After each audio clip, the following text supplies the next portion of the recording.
What's going on, guys? Tonight's topic is a little sensitive. You see these streams? Whenever they're pulled back that far and they're not intersecting in the middle of the pool, that means the filter's not doing so hot and it needs to be stopped and cleaned out, or a new filter put in. Tonight's topic is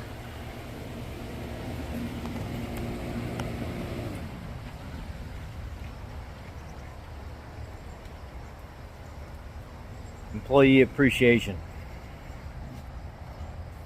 Employees dreading going to work.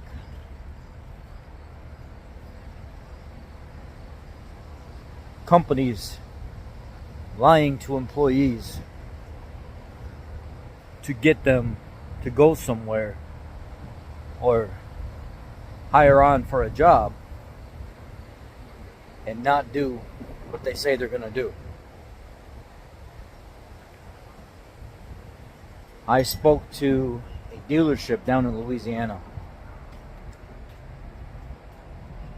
They had promised me the moon, the stars, the sun, and everything else. I moved 17 and a half hours away to be lied to. They knew what they were doing. They knew that getting some fully certified guy from up north, when their technicians in their dealership were not certified, didn't have the education or the mental capacity to go past these classes or show up to work on time, that they would try to find some guy that's in the field for a while that's been doing pretty good to come in and take over and straighten out the service department as a foreman, promise a service truck and $40 an hour and we'll help with moving expenses and everything else. Come to find out, none of it happened.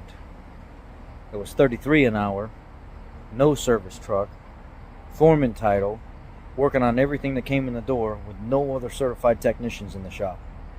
One guy that had 30 years experience in interior work but never had really worked on gasoline and diesel engines. They used me. They lied to me to get me 17 and a half hours away, and then treated me like crap the entire time I was there.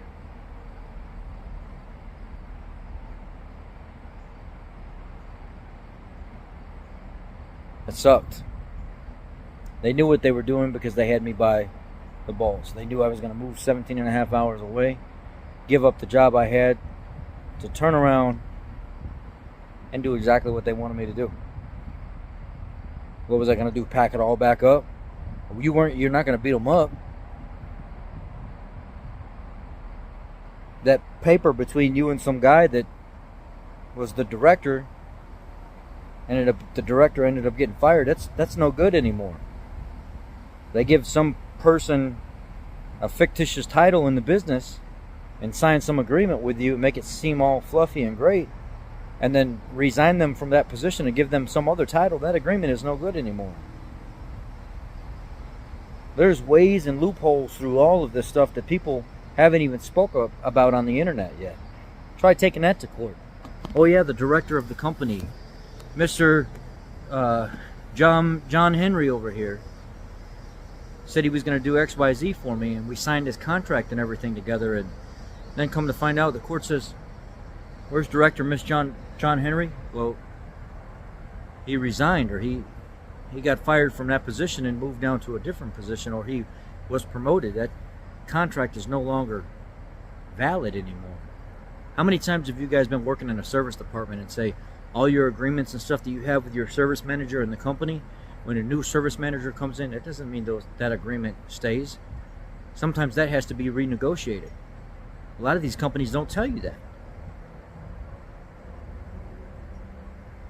When my service manager came in at the Ford dealership, the last Ford dealership I worked at, we were on a tier set. 40 hours get you this much. 45 hours get you this much. 50 hours get you this much. And if you hit that tier set, you got paid at zero. 45, you got $1 increase, you got paid at $0 increase. It wasn't just from 40 to 45 or 45 up. It was from zero. They were good about that. The next service manager came in, all that quit. You just make your regular hourly wage. There was no tier set no more. All that was gone because that contract wasn't with that service manager anymore. They didn't tell us that. When we start looking at our paychecks, we're like, hey, what is this? I thought we were on a tier set.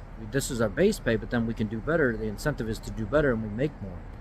Oh yeah, you'll make more at your hourly wage from your regular hourly wage. There ain't no incentive to do more so you can get paid more from zero. I see how it is. They changed all that without even letting us know. See, they have no obligation to really tell you that stuff. Ready? Okay.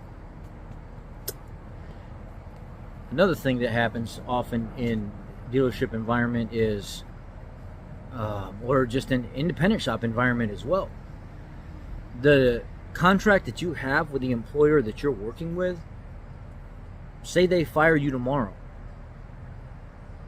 they are not obligated to pay you. Let's just say you make $40 an hour. The labor board doesn't protect a contract in all states. I can't speak for all states.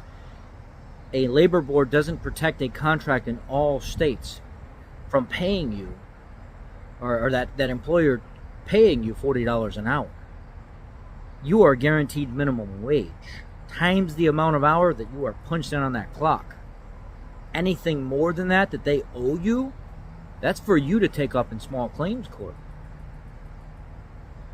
And you're going to spend just as much money in small claims court if you can't get that money put on your previous employer. If you quit, it's your word against theirs. All the labor board has to do is make them pay minimum wage times the amount of hours you were clocked in. And how many techs have we seen in the field?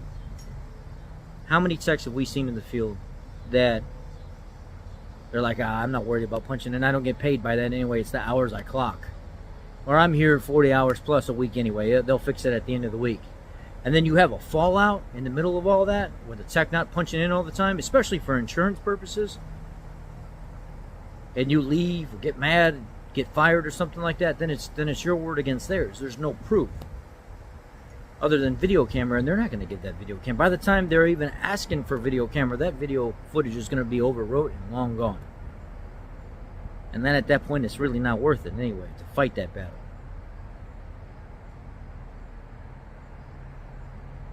People don't talk to you guys about this stuff in this field. This field can be very, very, very sneaky. But let's talk about employee appreciation. Back to the beginning when those people used me and moved me down to Louisiana and knew they had me by the balls and said, no, we're going to give you this. What are you going to do? Nobody else around here pays as much as we do. What are you going to do? You're going to move again? You're going to move 17 and a half hours back home and waste even more money, a job that you just left that you probably don't have when you get back? That quick? They're going to laugh at you and say, it wasn't greener on the other side, was it?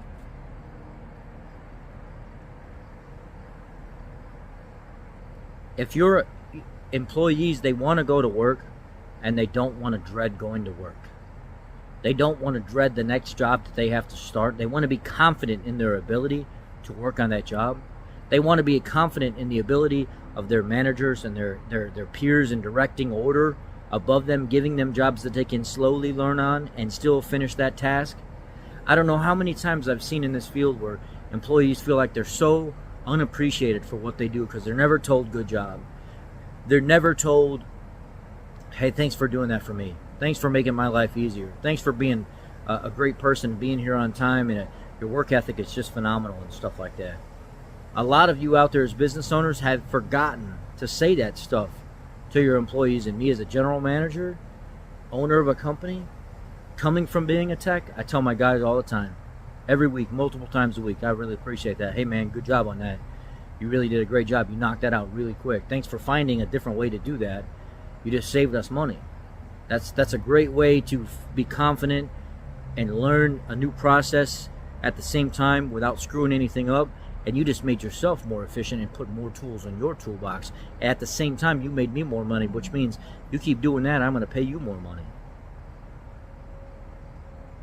How many times have employers just completely for years just skated by employees, not sending them to training, not giving them benefits, always overlooking them in promotions?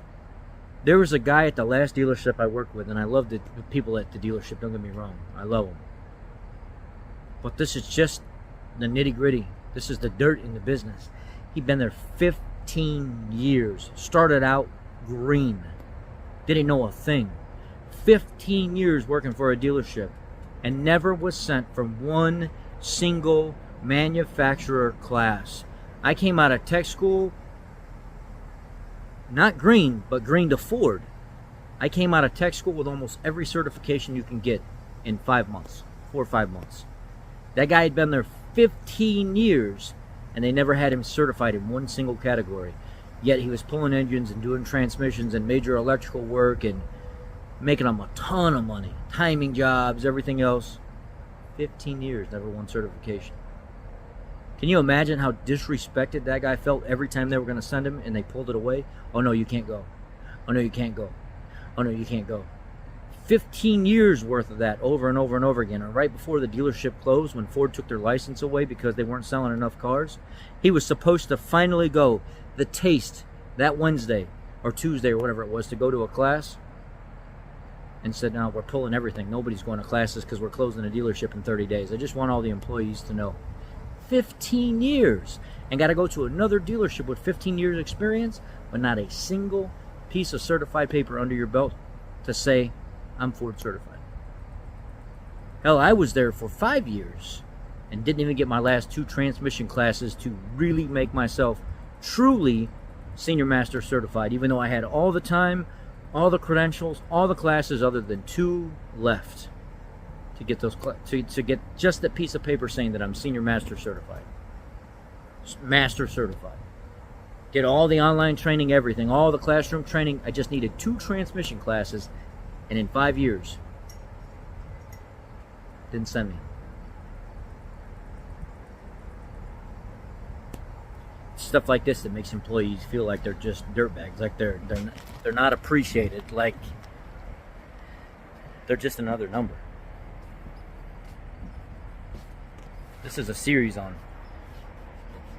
what goes on behind closed doors. Employees not feeling appreciated, being used and abused, and not getting what they have worked for. And this is why people don't trust dealerships and independent shops, because it goes on both sides. Because they do this kind of stuff. They use and abuse employees. They don't feel appreciated, and they're lied to often. And that's just the raw truth of this industry. I hope this video finds you guys well. Just want to let you know a little bit more information about the industry in general.